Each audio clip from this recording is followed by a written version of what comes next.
नमस्कार to all of you once again.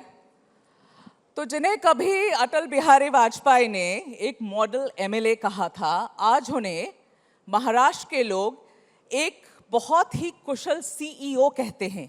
एक ऐसा सीईओ कम चीफ मिनिस्टर जिसकी नीतियों की तारीफ सिर्फ महाराष्ट्र में नहीं, दिल्ली से लेकर डावोस तक होती है। और वैसे तो फडणवीस जी गूगल सर्च लॉन्च 1998 में हुआ था, लेकिन आप उसके कई पहले से very data driven, very well research, very document heavy debates mount करने के लिए जाने जाते हैं। You are a professional politician. आप बस इलेक्शन आते हैं तो आप हिंदू बन जाते हैं, दैट्स अ डिफरेंट थिंग।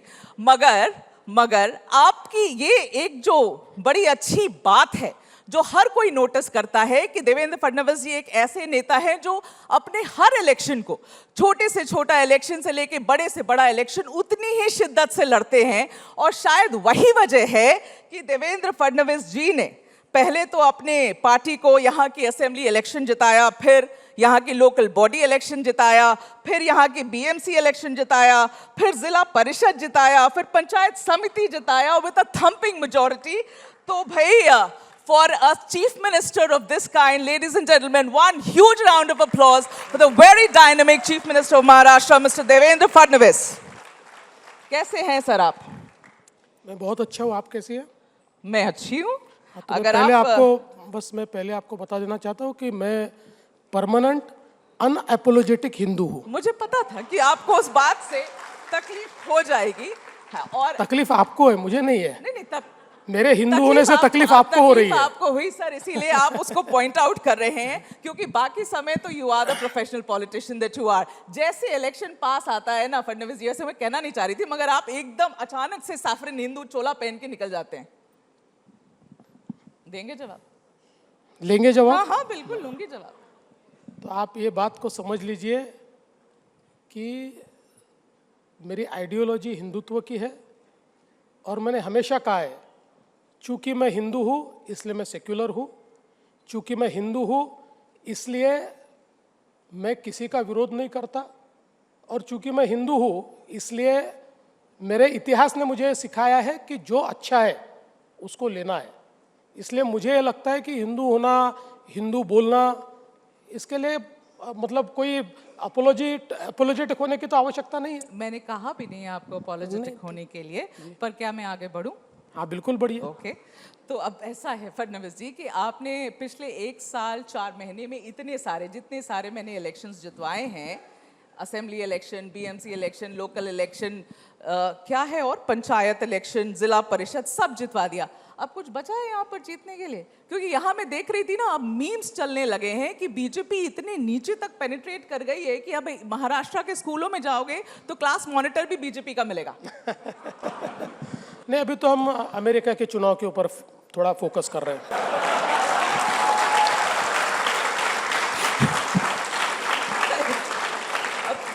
देखिए, ठीक है, चुटकी तो आप ले लीजिए फडणवीस जी, मगर ऐसा है कि आप ना यहाँ इतने सारे आपने चुनाव जिता दिए हैं, आप चुनाव जिताने की सर्टिफाइड मशीन बन गए। अब आपके पार्टी के सामने थोड़े कठिन चुनाव है। You have Bengal, you have Tamil Nadu, आपके पास केरल है जहां आपकी सरकार कभी भी नहीं आई है।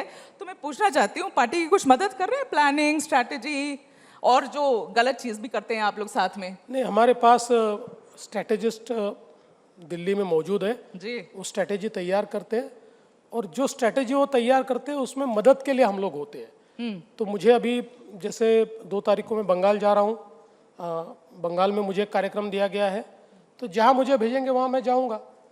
प्लानिंग में अभी मदद नहीं कर रहे दिल्ली जाकर? जी नहीं। ठीक है, तो मुझे ये पूछने दीजिए, ऐसा है कि अगले साल उत्तर प्रदेश जो कि सीटों के लिहाज से बड़ा इंपॉर्टेंट है, बहुत महत्वपूर्ण है आपकी पार्टी के लिए भी, वहाँ उत्तर प्रदेश में ना थोड़ा माहौल बिगड़ा हुआ है, थोड़ा समीकरण वहाँ ठाकुरों और ब्राह्मणों का बिगड़ा हुआ है, और आपकी पार्टी बड़ी डेस्परेटली एक ब्राह्मण फेस ढूंढ रही है, एक ब्राह्मण प्रभारी, ब्राह्मण इंचार्ज जिसको वो वहाँ इस्तेमाल कर सके। तो मैं पूछना चाहती हूँ फडणवीस जी, कहीं वो उस रास्ते निकल रहे हैं क्या उत्तर प्रदेश में इंचार्ज प्रभारी का रोल निभाने के लिए? क्योंकि इन द अवेलेबल लॉट सबसे ज्यादा सूटेड तो आप ही लग रहे हैं उसमें। देखिए, मैं आपको बहुत साफ शब्दों में बताता हूँ, आप लोगों को खबरें बनानी है इसलिए आप ब्राह्मण, ठाकुर ये सारे विवाद खड़े कर देते हो। उत्तर प्रदेश ने बार बार ये दिखाया है, ब्राह्मण नहीं, ठाकुर नहीं, कुछ नहीं, पिछड़ा नहीं, अति पिछड़ा नहीं, सारे के सारे हिंदुत्व के पीछे, सारे के सारे सनातन के पीछे। और मैं ये आपको बहुत स्पष्टता से कहता हूँ कि इस विधानसभा के चुनाव में भी पूरी मेजॉरिटी के साथ और 2/3 मेजॉरिटी के साथ भारतीय जनता पार्टी की सरकार उत्तर प्रदेश में बनेगी। और ये समीकरण हम लोग नहीं बिठाते, तो हमारे ऊपर ये आरोप ना लगाएं, ये काम आप ही लोग का है। आप नहीं, ही लोग अब बांटते हमारे हैं। को तो हम तो देखते ही नहीं भाई क्या कास्ट है और कौन है, हम तो अपना आप काम ही के कर रहे हैं। पार्टी वालों को प्रॉब्लम होती है कि आप ब्राह्मण चीफ मिनिस्टर हैं, कितनी प्रॉब्लम होती है, आपको भी पता है ये बात। नहीं भाई, मुझे तो ऐसा कभी ध्यान में आया नहीं। मैं 5 साल चीफ मिनिस्टर रहा, फिर 48 घंटे का चीफ मिनिस्टर नहीं, 72 घंटे का चीफ मिनिस्टर रहा, और फिर वापस चीफ मिनिस्टर बना। 3 बार मेरी पार्टी ने मुझे चीफ मिनिस्टर बनाया। ठीक है, अब ऐसा है कि आपकी जो सबसे बड़ी जीत हाल फिलहाल में हुई है बीएमसी, उस पर आते हैं। और आपसे मैं ये सवाल पूछना चाहती हूँ, देखिए आपकी इलेक्शन एनालिसिस मुझे बड़ी अच्छी लगती है, इट्स वेरी इंटेलिजेंट, इसलिए ये सवाल मैं पूछना आपसे चाहती हूँ फडणवीस जी कि आपकी विनिंग अलायंस रही, you have become the biggest single largest party this time for the first time in BMC. लेकिन जब ये चुनाव पास आ रहे थे तो जितने पॉलिटिकल एनालिस्ट हैं, जितने राजनीतिक विशेषज्ञ हैं, सबने ये कहा कि भाई उद्धव ठाकरे महाराष्ट्र में कहीं भी चुनाव हार जाए, लेकिन मुंबई के मराठी उसे कभी हारने नहीं देंगे। तो मैं ये अब आपसे पूछना चाहती हूं कि आपका कौन सा पासा काम आ गया फडणवीस जी, या फिर what went wrong with them कि वो औंधे मुंह गिरे, और ऐसा गिरे, ऐसे समय पे गिरे कि 20 साल में पहली बार 2 भाई साथ आ गए, उसके बाद भी गिरे। देखिए, पहली बात तो ये है कि जो मुंबई का मराठी आदमी है वो भी तो सोचता है, समझता है, देखता है आपने क्या किया है। 30 साल में मुंबई के मराठी आदमी को उद्धव ठाकरे जी ने क्या दिया? कुछ भी नहीं दिया।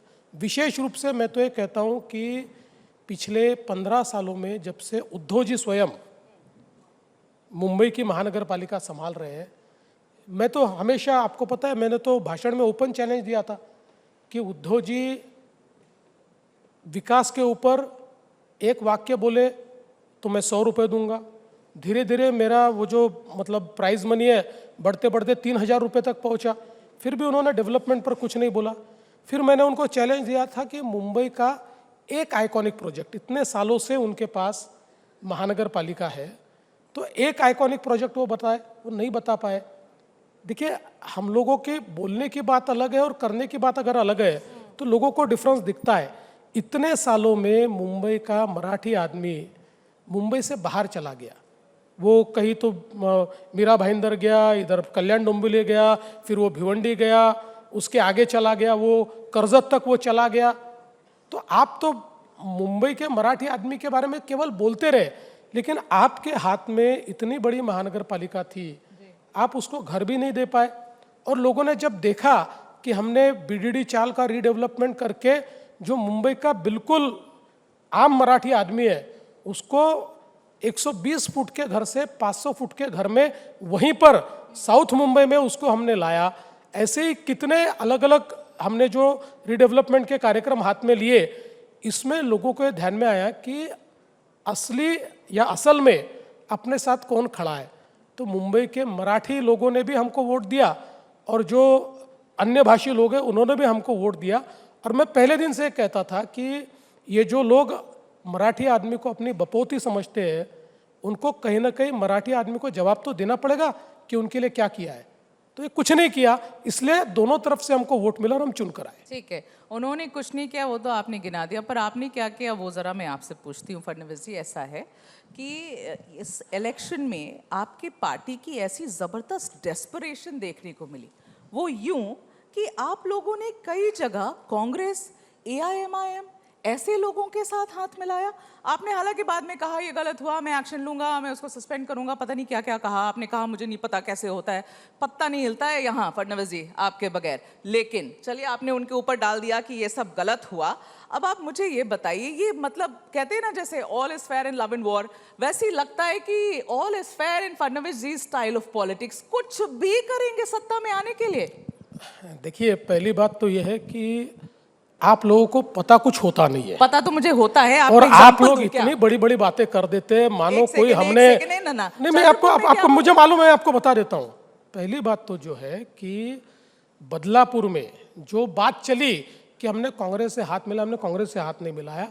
कांग्रेस के 13 कॉरपोरेटर्स ने बदलापुर की नगर पालिका में कांग्रेस को छोड़कर हमारी पार्टी में प्रवेश किया, और उसके बाद हमारा तो नगराध्यक्ष चुनकर आया था, हम उनके भरोसे नहीं थे, हमारा नगराध्यक्ष चुनकर आया था, बाद में उन्होंने हमारी पार्टी में प्रवेश किया। दूसरा, जो MIM की बात आप कर रहे हो, वो तो अकोला जिले की एक बहुत ही छोटी सी नगर पालिका जिसमें टोटल वोटर 12,000 है, उस नगर पालिका में हम लोग चुनकर आए, हमारा नगराध्यक्ष आया।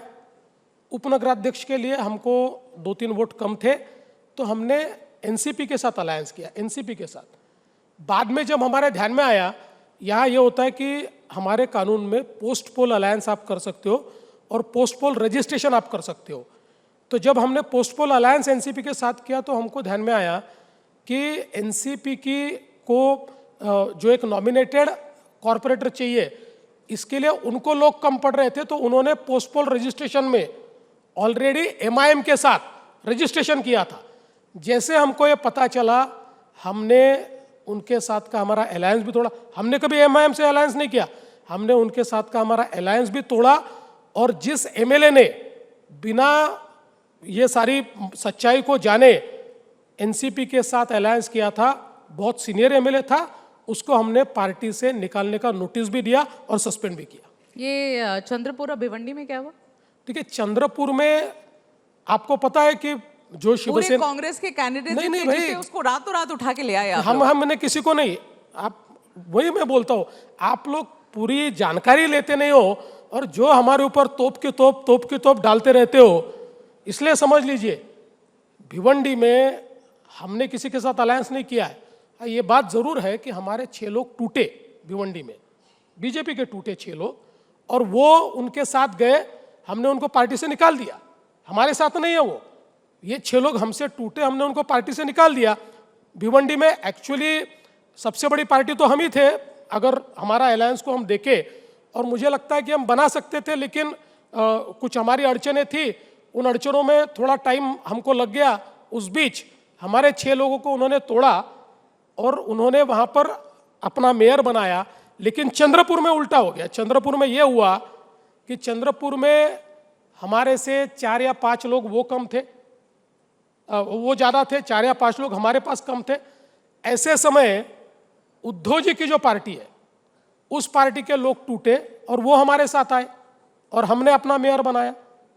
देखिए फडणवीस जी, यहाँ मैं चंद्रपुर और भिवंडी थोड़ी डिस्कस करने के लिए बैठी हूँ, मोटा मोटी ये बताने के लिए बैठी डिस्कस तो हूँ वही कि कर रहे आपकी- हो, कि अब सीमाएं डिस्कस तो वही नहीं कर रहे हो। है। अब देखिए, अब आपके सारे दलीलें यहाँ पर मतलब एक प्रकार से खोखली निकली, तो आप चिढ़ रहे हो मेरे ऊपर, नाराज हो रहे हो। मेरी कोई बात खोखली नहीं निकली, आपके बोलने से थोड़ी खोखली निकलेगी। तो आपके आप लोग बोलने की से कोई थोड़ी सही सीमा- निकलेगी। आप लोग की कोई सीमा ही नहीं है। आप गलत चीज को सही थोड़ी आप ठहरा लोग की सकते कोई हो। आपकी अरे तो भाई, खासकर आप कोई- गलत चीज को थोड़ी सही ठीक है, ठहरा मैं सकते आगे बढ़ हो। रही अरे हूँ। इतनी मैं- बड़ी पार्टी है, लोग कहीं ना कहीं गलतियां करते हैं। चलिए मान लीजिए कि गलती होती है, यही इतना ही भर मान लीजिए कि गलती करते हैं आप लोग। हाँ, तो मैंने कब कहा नहीं करते, ऐसा दुनिया में कौन है नहीं करता।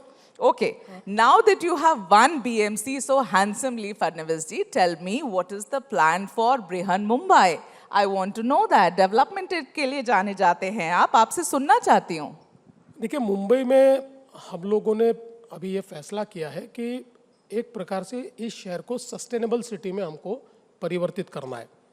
हम लोगों ने पिछले समय काफ़ी इंफ्रास्ट्रक्चर इस शहर में तैयार करना शुरू किया है, और पूरा इंफ्रास्ट्रक्चर जब हमारा तैयार होगा, क्योंकि आप जानते हैं कि करीब MMR रीजन में 400 किलोमीटर की हमारा मेट्रो का नेटवर्क चल रहा है। हमारा जो कोस्टल रोड है, ये कोस्टल रोड अभी बांद्रा तक तो हो गया, बांद्रा से वर्सोवा हो रहा है, वर्सोवा से दहीसर हो रहा है, दहीसर से हम लोग भाईंदर तक का कोस्टल रोड, उसका काम हमने शुरू कर दिया है।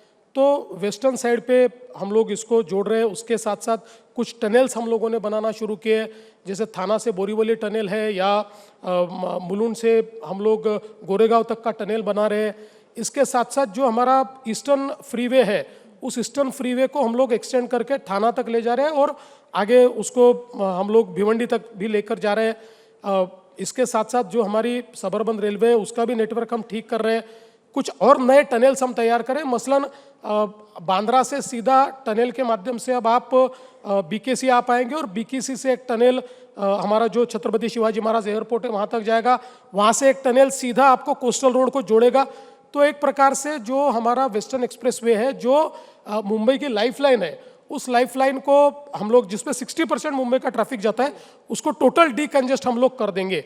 लेकिन ये सब करते हुए अभी सबसे महत्वपूर्ण बात यह है कि मुंबई को अगर सस्टेनेबल सिटी बनाना है तो यहाँ पर एक सर्कुलर इकोनॉमी हमको तैयार करनी पड़ेगी। मुंबई की एयर क्वालिटी, मुंबई की वाटर क्वालिटी, इसके ऊपर हमको वर्क करना पड़ेगा। तो उसका एक पूरा सर्कुलर इकोनॉमी का प्लान हमने तैयार किया हुआ है।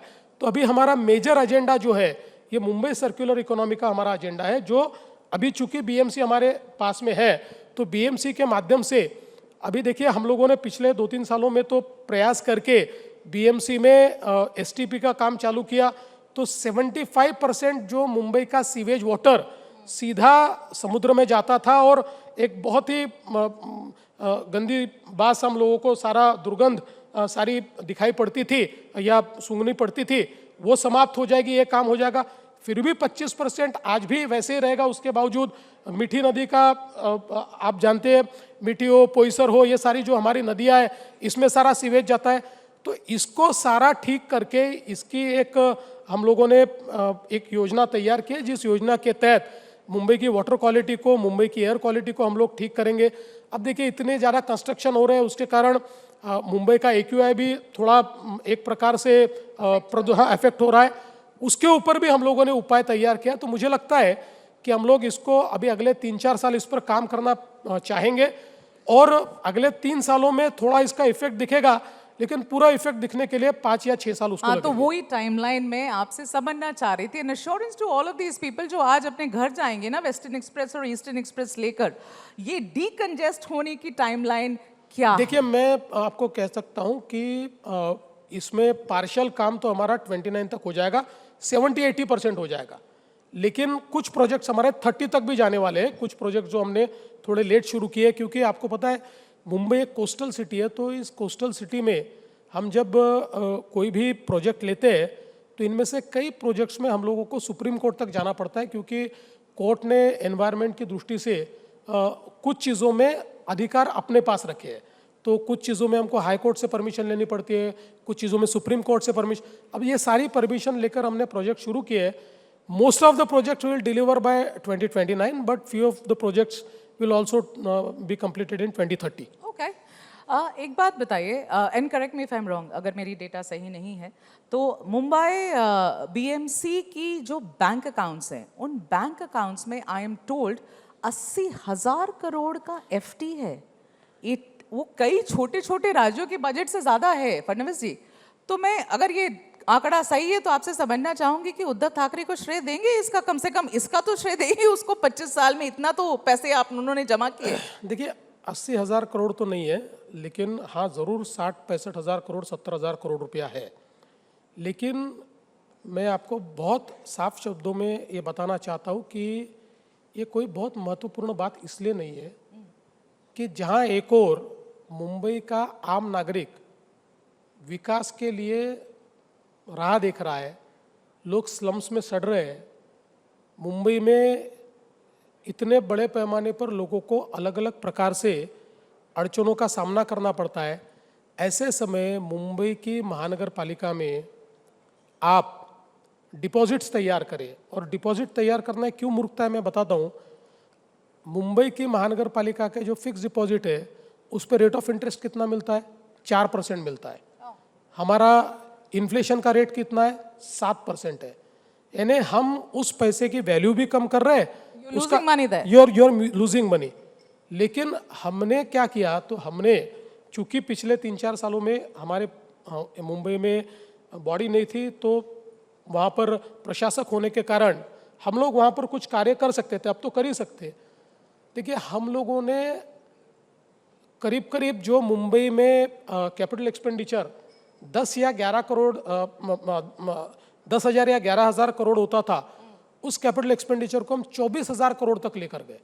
और बावजूद उसके हमने मुंबई के जो फिक्स डिपॉजिट है इसको बहुत डिप्लीट नहीं होने दिया।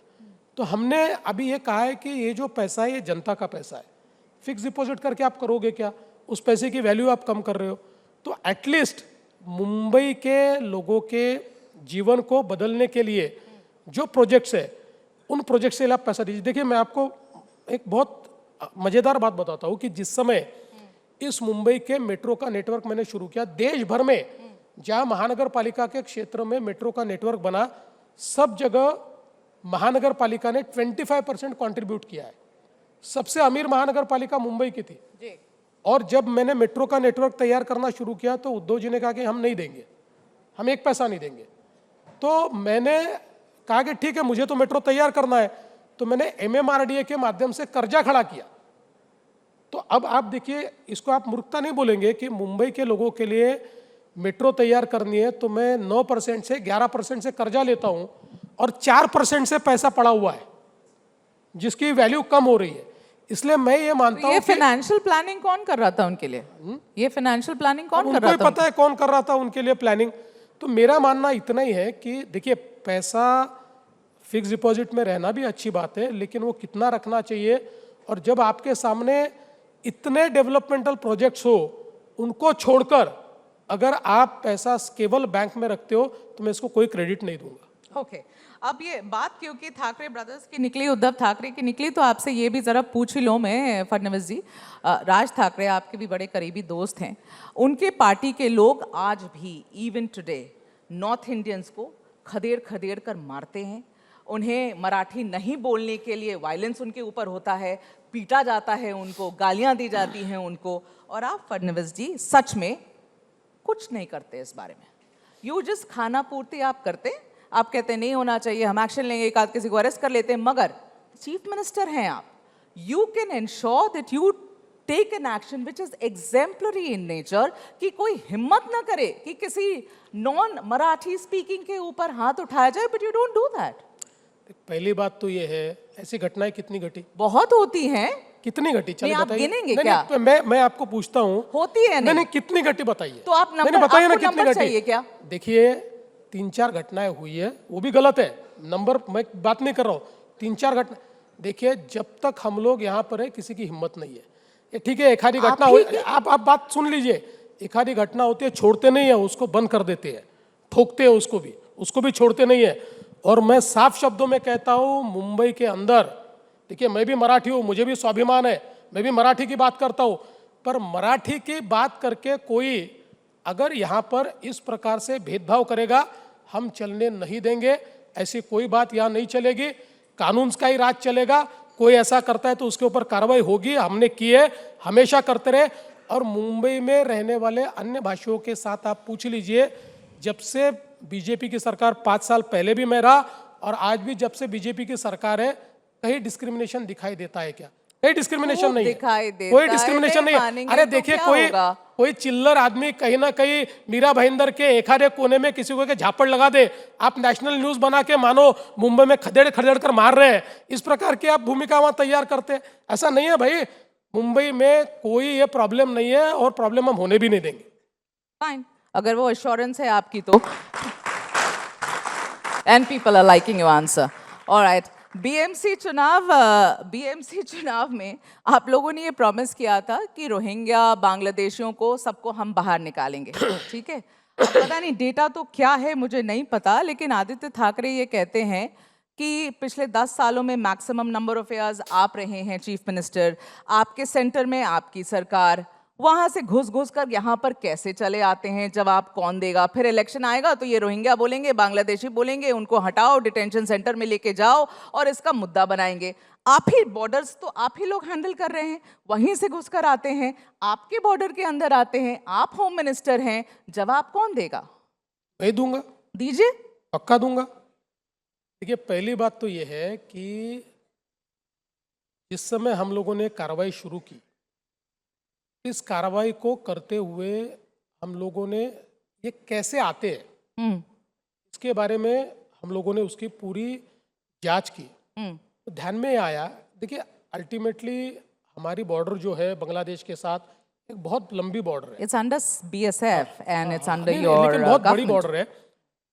अब उस बॉर्डर से ये लोग बांग्लादेश पश्चिम बंगाल में आते हैं और कुछ जिले हमने चिन्हित किए जिन जिलों में पश्चिम बंगाल की सरकार इनको मदद करती है, ये वहां पर जाकर अपने कागजात तैयार करते हैं। ठीक है। और वो कागजात तैयार करके फिर किसी न किसी बहाने मुंबई में आते हैं और मुंबई के होटल में, मुंबई के जिसको हम कहते हैं कंस्ट्रक्शन साइट्स पर, ये लोग वहाँ काम करना चालू करते हैं और फिर यहाँ के स्लम में रहना शुरू करते हैं।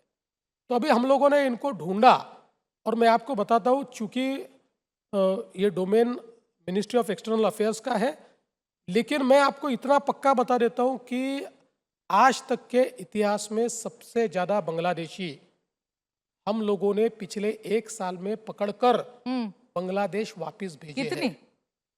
ये मैं इसलिए, मैंने इससे पहले भी मुझे लोगों ने पूछा, ये मिनिस्ट्री ऑफ एक्सटर्नल अफेयर्स आपको बताएगा। मैं आपको इतना कह सकता हूं कि भारत में बड़ी शांति के साथ ये कार्यक्रम पिछले 1 साल में बहुत ताकत से हुआ है और उसमें सबसे बड़ा नंबर ये महाराष्ट्र का है। हम लोगों ने उन लोगों को बांग्लादेश वापस भेजा है।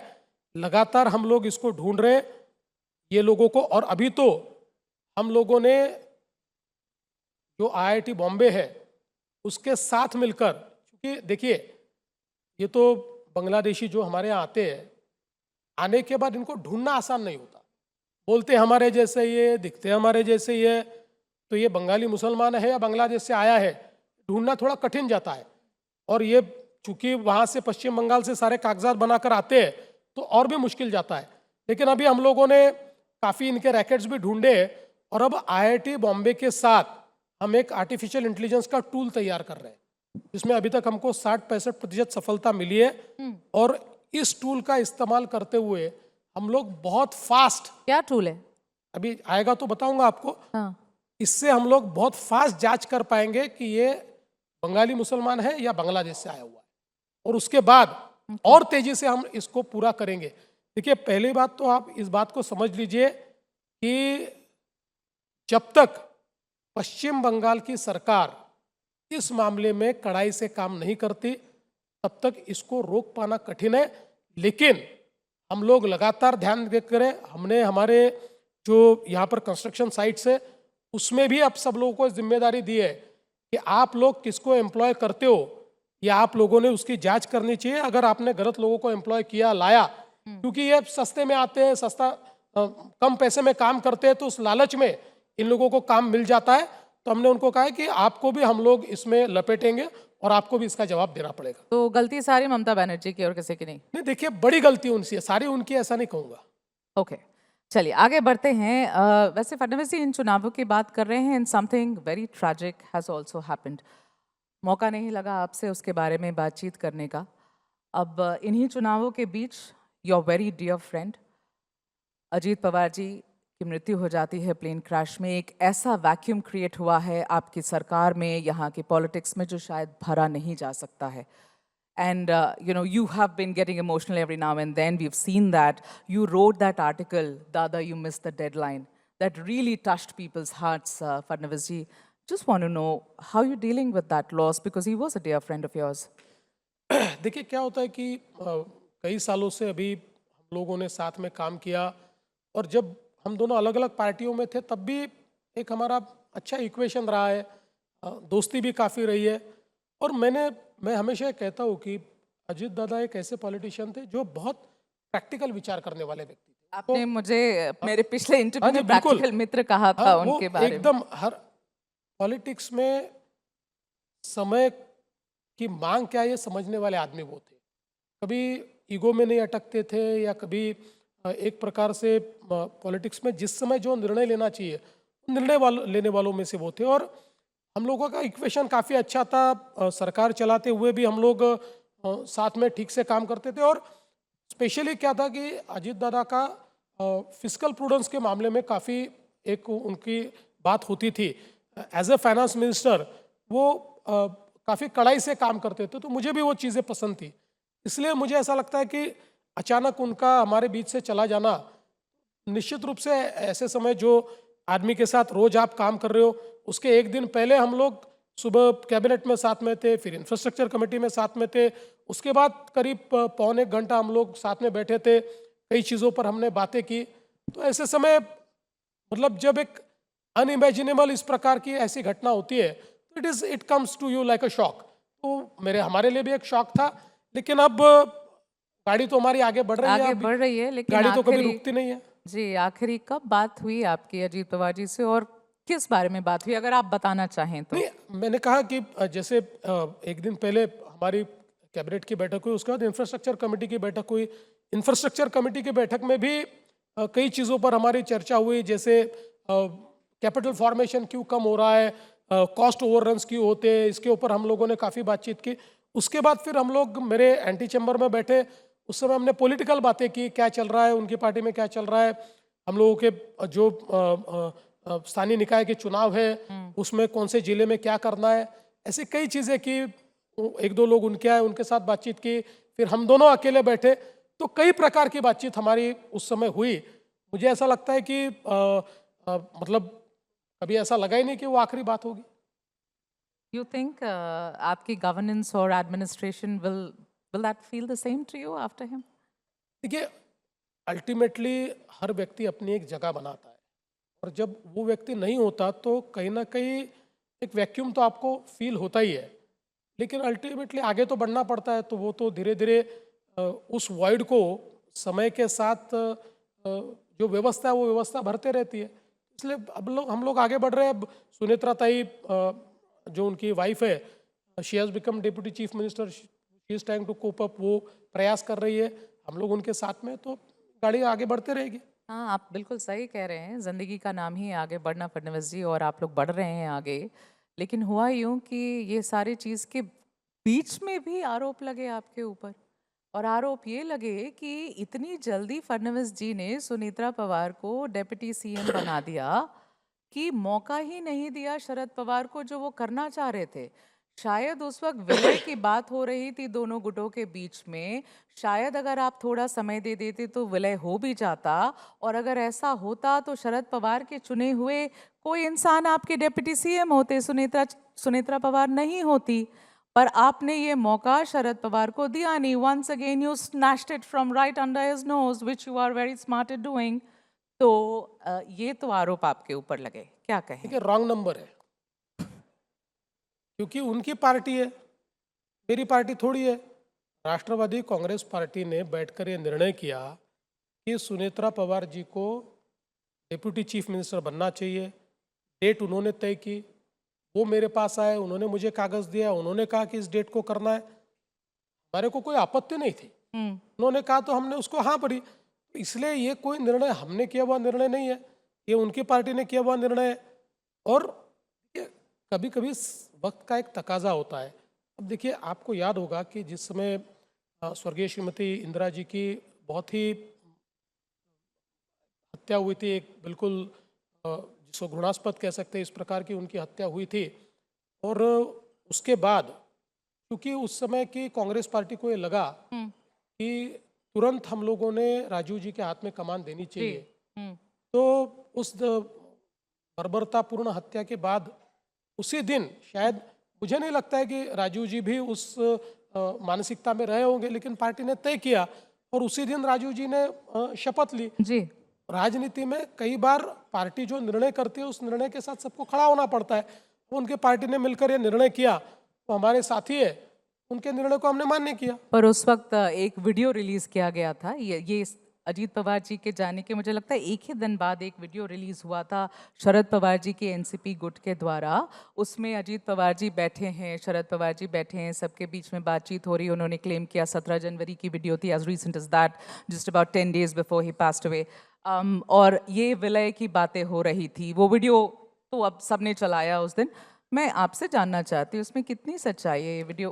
कि पहली बात तो यह है कि सभी ने राष्ट्रवादी कांग्रेस के स्पष्ट किया कि वो जो वीडियो था वो एआई इन एग्रीकल्चर का एक प्रदर्शन बारामती में होने वाला था। उस प्रदर्शन की मीटिंग का वीडियो था, कोई विलय की मीटिंग का वीडियो नहीं था। ये सबने स्पष्ट किया, बाद में इधर के लोगों ने भी माना कि उसका। लेकिन मैं इतना ही कह सकता हूँ कि वापिस ये रॉन्ग नंबर है। विलय की बात अगर उन दोनों में हो रही है तो उससे हमारा कोई संबंध नहीं था। हाँ, मैंने ज़रूर कहा कि अगर विलय की बात फाइनल होती तो अजीत दादा को हमको तो पूछना पड़ता ना जी। कि हमारे साथ वो, अगर उन्होंने हमको हमारे से ऐसी कोई परमिशन नहीं ली थी कि भाई इस डेट को मुझे विलय करना है तो आप लोगों की हामी है कि नहीं, चूंकि हम आपके साथ हैं, ऐसी मेरे से कोई बात नहीं हुई थी। बाकी उनकी कोई अगर आपस में बात हुई हो या कोई बहुत उनकी सीक्रेट बात हुई हो, मुझे जानकारी नहीं है। ये रोहित पवार जी जो पिछले कुछ दिनों से लगे हुए हैं ये बोलने के लिए कि साजिश थी, उनकी हत्या की गई है, उस बारे में क्या कहेंगे? देखिए, मैंने बहुत स्पष्ट शब्दों में कहा है कि इसकी जांच डीजीसीए कर रहा है, डीजी एयर सेफ्टी कर रहे हैं। हम लोगों ने सीआईडी की जांच शुरू की है। उनके घर वालों ने मांग की तो हमने सीबीआई को कहा है कि आप जांच कीजिए। मैंने ये कहा है कि जिसके जिसके मन में जो जो शंकाएं हैं वो सारी शंकाएं वो डीजीसीए को भेजे और उसके ऊपर उनसे जवाब मांगे। आज श्री रोहित पवार इन्होंने मेरी भी मुलाकात की, उन्होंने मुझे एक पत्र दिया है जी। उनका जो पत्र है उसमें जो शंकाएं उन्होंने व्यक्त की है उस पत्र को मैं मेरा पत्र जोड़कर डीजीसीए को भेजने वाला हूं और उनको कहने वाला हूं इन सब मुद्दों की भी जांच की जाए। Do you suspect foul play? कि पहली बात तो यह है कि अभी जब जांच चल रही है तो हमने कोई पतंगबाजी करना ऐसे मामले में ठीक नहीं होता है। ये बहुत सेंसिटिव मामला है और अल्टीमेटली जो व्यक्ति मृत है उस व्यक्ति की डिग्निटी का भी विचार हमको करना पड़ता है और उसके परिवार के भी जो डिग्निटी है उसका विचार हमको करना पड़ता है। तो मुझे लगता है कि इस पर हम लोग पतंगबाजी करें, हवाई फायर करें, ये मुझे सही नहीं लगता, इसलिए मैं इसके ऊपर कोई कमेंट नहीं करूंगा। ठीक है, let's change the topic. How was Davos? Davos अच्छा था, इट वाज गुड। तो आपके लोगों ने ये कहा कि भाई जिन कंपनियों के साथ फडणवीस जी यहाँ मंत्रालय में समझौता कर सकते थे उनके साथ वो वहाँ स्विट्जरलैंड में जाके समझौता कर रहे थे, टाटा, रिलायंस, जेएसडब्ल्यू। और थोड़ी सच्चाई लग भी रही है कि यहीं पे कर लेते, वहां जाके क्यों किया? आपके चैनल का मेन ऑफिस दिल्ली में है, आपने यहाँ आके क्यों किया कॉन्क्लेव? दिल्ली में तो कर लेते। एनालॉजी ही नहीं है, दिल्ली में गलत कर लेते। एग्जांपल, गलत तो पैरेलल मत ड्रॉ आप जवाब भी करिए, ये लीजिए, एकदम गलत पैरेलल ड्रॉ कर रहे हैं आप। जवाब भी ले लीजिए, पूरा जवाब ले लीजिए।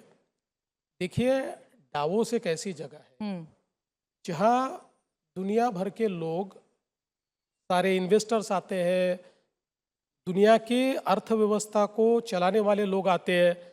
ऐसी जगह है जहाँ प्रेसिडेंट ट्रम्प भी आकर 2 दिन रुकते हैं।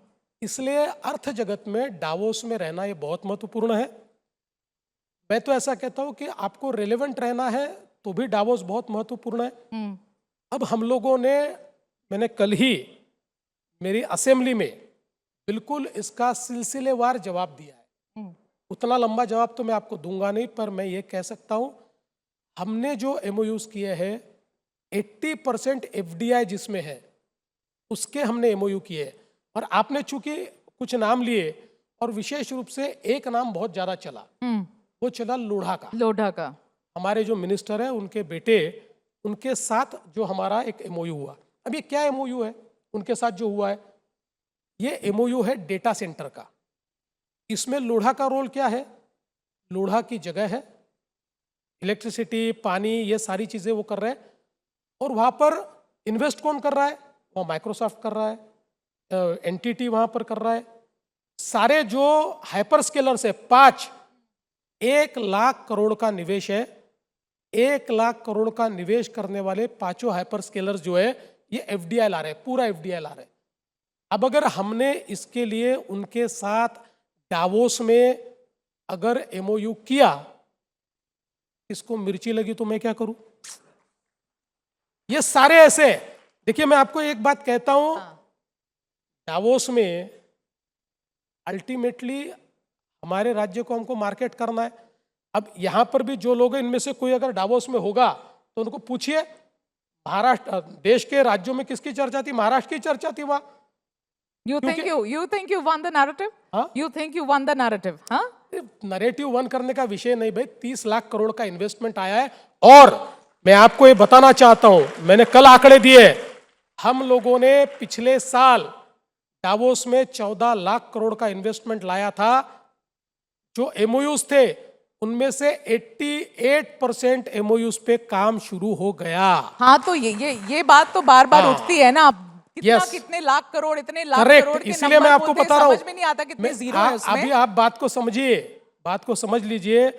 देश में MOU का इन्वेस्टमेंट में कन्वर्शन का रेशियो 35% है, महाराष्ट्र में ये 60% है, और हमने पिछले 3 सालों में डावोस में जो किया उसका कन्वर्शन का रेट 85% से ऊपर है। ठीक है, ठीक है, ये समय बताएगा। कन्वर्जन जो आप क्लेम कर रहे हैं अब आप, समय नहीं, आपको अभी आपको एक ही चीज बता देता हूं, चलिए आपको पता है इसलिए बता देता हूं कि जो एक FDI हमारे यहाँ पर JSW ने 2025 में 2025 जनवरी डावोस में हमारे साथ साइन किया, इलेक्ट्रिक व्हीकल के प्रोडक्शन के लिए छत्रपति संभाजी नगर में 2026 की जून में the first car will be ready, it will be manufacture. Okay, alright, these are assurance. सब कैमरा पे हो रहा है फडणवीस जी, कैमरे पे बात करते हैं हम, पीछे बात ही नहीं करते। सब सही कितने प्रोमिसेस आपके सही होंगे समय बताएगा। जल्दी से एक आखिरी सवाल, एक rapid fire, and then we will wrap it up, है ना। इतने देखिए, इलेक्शंस अभी आए, मैं आपको जैसे जोर से मिर्ची लगी इंट्रोडक्शन पे, ऐसा है कि जब मिर्ची तो आपको लगे, मुझे क्या लगने वाली है? फडणवीस जी, मिर्ची तो आपको लगी रही है। उस दिन आपने क्या कहा था? आप अपना समाधान कर लीजिए कि मुझे मिर्ची लगी, आपको अच्छी नींद आएगी। सवाल पूछूं? हाँ पूछिए। ये नीतीश राणे जो परसों तरसों घूमकर ये कह रहे हैं कि मदरसा बंद करेंगे, सारे मदरसा बंद कर देंगे, मॉस्क तोड़ देंगे, लोगों को वहां नहीं भेजना, वहां टेररिस्ट पनपते हैं, मुझे समझ में नहीं आता। ऐसे ब्लैंकेट क्या आप लोग चलाते रहते हैं, और आप कहेंगे कि हम हिंदू हिंदू नहीं करते हैं। आपको तो जब कन्वीनियंट लगता है, और नीतीश राणे जैसे को मैं वर्ड यूज करूं, छोड़ के रखा है आपने। आप you will not rain man, आप छोड़ देते हो उसको, करो जितनी गंदगी मचानी है समाज में जाके मचाओ, मैं देख लूंगा, क्योंकि आपका फायदा होता है। ऐसे ही करते हैं आप लोग काम। देखिए, पहली बात तो ये है कि भारतीय जनता पार्टी महाराष्ट्र में क्या बोलती है ये तय होता है मेरे बोलने से, किसी के बोलने से नहीं।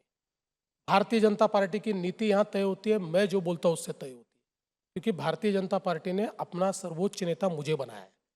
इसलिए मैं जो कहता हूँ वो बीजेपी की नीति है, बाकी कोई कहता है तो उसका अपना कहना है। वो कोई डिसोन कर दिया आपने नीतीश राणे को। वो बीजेपी की डिसोन क्यों करना है भाई, मेरा मिनिस्टर है। जहाँ तक नीतीश राणे का सवाल है, कभी कभी बोलने में वो जब ज़्यादा बात बोल जाते हैं तो मैं उनको कह देता हूँ कि आपका ये कहना सही नहीं है, आपने इस प्रकार से नहीं कहना चाहिए। लेकिन मदरसों के बारे में उन्होंने जो बात कही है, वो बात जिस समय हमारे यहाँ पर कुछ मदरसों में ये ध्यान में आया कि उसमें बाहर से फंडिंग भी आ रहा है, और जो चीज़ें सिखाई जा रही थी वो चीज़ें सिखाने लायक नहीं है, उस समय उसके ऊपर दिया हुआ ये स्टेटमेंट है। इसको आप आइसोलेशन में नहीं देख सकते। ठीक है, ठीक है, आपने एक्सप्लेन कर दिया। अब मैं रैपिड फायर से इसे खत्म कर रही हूँ। फडणवीस जी, अनदर 1 मिनट टू गो, और जल्दी थोड़ा सा जवाब दीजिएगा, लेट मत करिएगा। राजनीति के शतरंज में किसके साथ खेलना आपको ज्यादा मुश्किल लगता है, शरद पवार या उद्धव ठाकरे? खिलाड़ी तो शरद पवार जी है, उद्धव ठाकरे तो मोरे है। तो शरद पवार जी खिलाते हैं उद्धव ठाकरे जी को, पर आप कुछ कर नहीं पाए, बस पार्टी तोड़ दिया आपने। बस जब समझ नहीं आया कि करूं क्या, दोनों की पार्टी तोड़ डाली। हमने क्या किया आपको ही समझ में नहीं आया अभी तक। कठिन क्या है, मुंबई का ट्रैफिक क्लियर करना या गठबंधन महायुति के नेताओं को एक पेज पर लाना? दोनों आसान है। मुंबई का ट्रैफिक भी हम क्लियर कर रहे हैं और एक ही पेज पे चल रहे हैं। एक आपके शिंदे जी नाराज घूमते रहते हैं, पता नहीं क्या क्या करते रहते हैं, और ट्रैफिक तो आप डीकंजेस्ट कर ही नहीं पाए, तो यू फेल्ड एट बोथ। नहीं, to be fair to Shinde ji, देखिए हर आदमी की एक प्रकृति होती है। अब शिंदे जी धीर गंभीर इस प्रकार के व्यक्ति है, धीर गंभीर। अब वो बेचारे बैठते हैं तो आप लोगों को लगता है नाराज बैठे हुए, अब वो कम बोलते हैं तो आपको लगता है नाराज बैठे हुए। अब करे तो क्या करे, उनकी खेती सातारा जिले में, कभी वहां चले जाते हैं तो आप न्यूज चला देते हो कि शिंदे जी गुस्से में खेती करने के लिए चले गए। अरे भाई, अपनी अपनी प्रकृति होती है, मैं हंसते रहता हूँ, वो गंभीर रहते हैं। अगर आपको महाराष्ट्र की पिछले 5 साल की राजनीति पर किताब लिखनी हो तो उसका टाइटल क्या देंगे फडणवीस जी? देखिए, 2 टाइटल दे सकते हैं। एक तो टाइटल पक्का शतरंज के खिलाड़ी देना पड़ेगा, और शतरंज लेकिन इसका जो टाइटल है वो ये, मैं लौट कर आया। अच्छा, ओके। और फाइनली ये सिचुएशनल है, लास्ट 1 मिनट। मान लीजिए आप उद्धव ठाकरे, एकनाथ शिंदे और आप तीनों विधानसभा के एक लिफ्ट में फंस जाते हैं, क्या बातचीत होगी आप लोग के बीच में? बातचीत तो उनमें वो होगी, मेरे को तो रेफरी का काम करना पड़ेगा। मेरी क्या बातचीत होगी? रात के 2 बजे फडणवीस जी, अगर आपका फोन बजता है, it's as a private number, you pick it up, it's Uddhav Thackeray ji, पहला रिएक्शन क्या होगा आपका? रात को 2 बजे? 2 जी? वैसे आप तो नहीं, वो सोते जल्दी 4 सोते, बजे वो ना? जल्दी सोते हैं। हाँ? वो जल्दी सोते हैं, वो नहीं कर सकते। वो नहीं कर सकते। अच्छा ठीक है, और चलिए। फिर अगर उनका फोन आने वाला ये पता रहा, हाँ। तो मैं रिंगटोन लगा के रखूंगा, दोस्त दोस्त ना रहा। महाराष्ट्र की राजनीति इतनी रोमांचक है कि इस पर एक वेब सीरीज बन सकती है। अगर ऐसी सीरीज बने तो देवेंद्र फडणवीस का किरदार बॉलीवुड के कौन से एक्टर को निभाना चाहिए और विलन कौन होना चाहिए?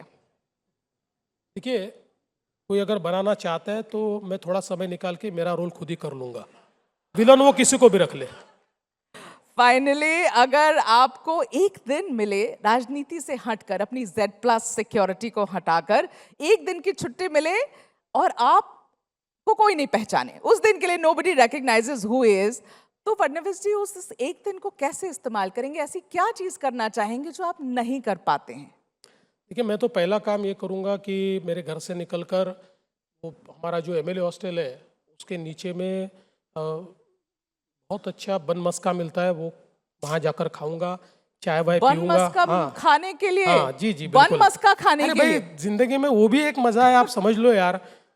उसके बाद फिर चौपाटी पे जाऊंगा, वहाँ पानी पूरी खाऊंगा।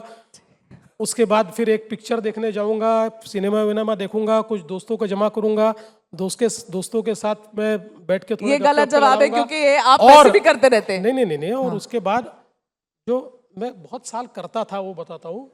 सबसे मुझे पसंद की चीज़ थी, एक ज़माने में मैं रात को जाकर गेटवे ऑफ इंडिया पर बैठता था और 2-3 घंटे समुद्र देखता था। वो जो लहरें आती है ना, वो लहरें देखते रहता था, मुझे उससे बहुत सुकून मिलता है। वो अब मैं कर नहीं पाता हूँ, तो कम से कम 2-3 घंटे जाकर वहाँ बैठ। वाह, ये तो रील बनेगी।